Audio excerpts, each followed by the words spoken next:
Pez de Plata a Soleya, traducida al castellán, la crónica negra sobre el último axusticiao públicamente por Garroteville n'Asturias.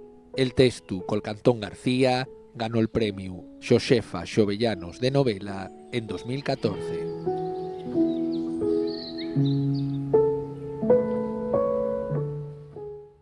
En 1899, en Tineo, axustíciase en plaza pública el último axusticiao de Asturias y uno de los últimos de España, Gancedo. ¿Por qué? Porque comete un crimen en el seu pueblo, La Zorera, la Braña de la Zorera.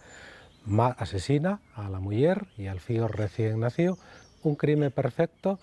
Lleguen a enterrar a la muller y al neno con todo el duelgo posible, hasta que un hermano del asesino denuncia, actúa la justicia, detiénenlo y termina sabiéndose la verdad, que es el asesino. Sobre ese, digamos, fondo, sobre esos datos escuetos, lo que hice fue una investigación bastante minuciosa, datos históricos, hasta que me di cuenta de que en realidad tenía mucha información de muchos protagonistas, menos de tres que me parecían fundamentales, las tres mujeres: la muerta, la madre del asesino y la amante del asesino. Y una vez que entiendo eso, ya soy capaz de armar la novela de principio a fin.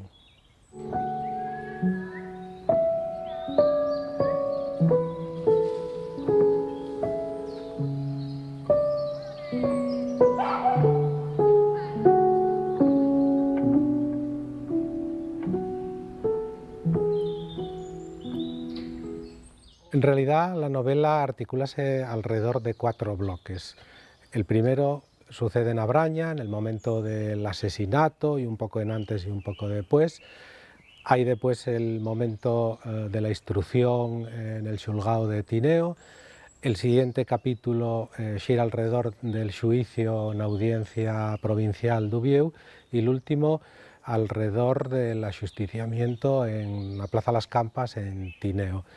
Y en los dos casos centrales, tanto en el xuicio na audiencia como en la instrucción del xulgado de Tineo, el foco céntrase dende el xuez, en el caso de la instrucción, el xuez de Tineo, y dende un periodista que asiste al xuicio y va contando minuciosamente todo lo que lle parece.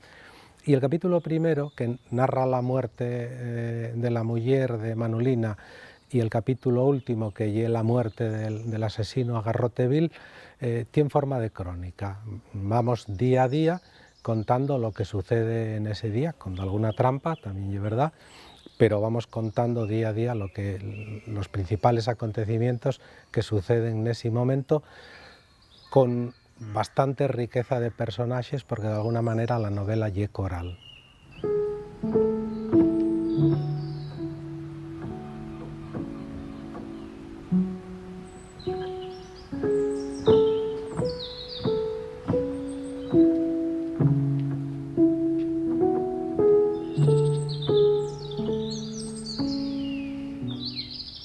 La primera persona que me cuenta esta historia es mi padre, cuando yo soy un crío de 9, 10 años.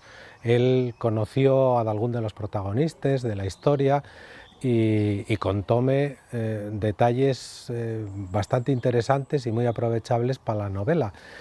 A lo largo de la vida lo que fui haciendo fue xuntar toda la información que me pasaba peles manes, hasta que tuve una carpeta bastante curiosa y pensé que ya era el momento de dar forma narrativa, porque yo siempre tuve claro que no quería contar una historia, lo que quería contar y era una novela, escribir una novela.